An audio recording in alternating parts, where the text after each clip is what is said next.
கரூரில் ஏற்பட்ட விபத்து என்பது மிகப்பெரிய ஒரு துயர சம்பவம். நேற்றைய இரவு என்பது தமிழகத்துக்கு ஒரு கருப்பு இரவாக அமைந்து விட்டது.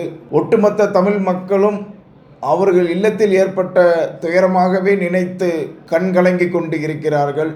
இந்த தருணத்தில் அரசியலாக்காமல் அனைத்து அரசியல் அமைப்புகளும் ஒன்றிணைந்து மக்களை பாதுகாக்கக்கூடிய விஷயத்தை முன்னெடுக்க வேண்டும். உயிரை இழந்து வாழக்கூடிய உறவுகள், அவர்களுடைய குடும்பத்தார்கள் அத்தனை பேர்களுக்கும் நமது மக்கள் முன்னேற்ற கழகத்தின் சார்பாக ஆழ்ந்த இரங்கலை தெரிவித்துக் கொள்கின்றேன்.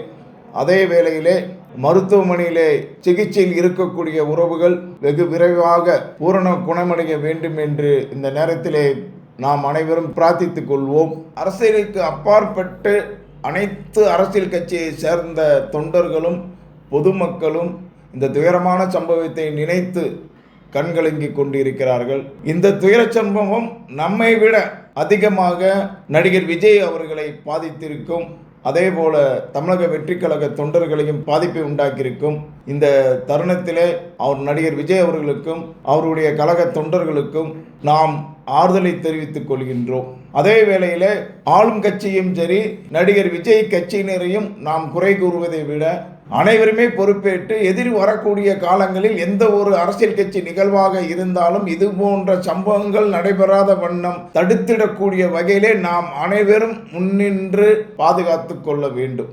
தமிழக அரசு நேற்றைய இரவே உயிர் பலிகளை தடுத்திடக்கூடிய வண்ணமாக உயிர் பலியின் எண்ணிக்கையை வெகு விரைவாக சிறப்பாக செயலாற்றி குறைத்திருக்கிறார்கள். உடனே தமிழக முதல்வர் அவர்கள் 10 லட்சம் ரூபாய் நிவாரண நிதியையும் அதே மாதிரி விசாரணை கமிஷனையும் அமைத்திருக்கிறார். தமிழக அரசாங்கத்திற்கு இந்த நேரத்தில் நன்றி தெரிவித்துக் கொண்டு, நீங்கள் அளிக்கக்கூடிய நிதியை 25 லட்சமாக வழங்கிட வேண்டும்.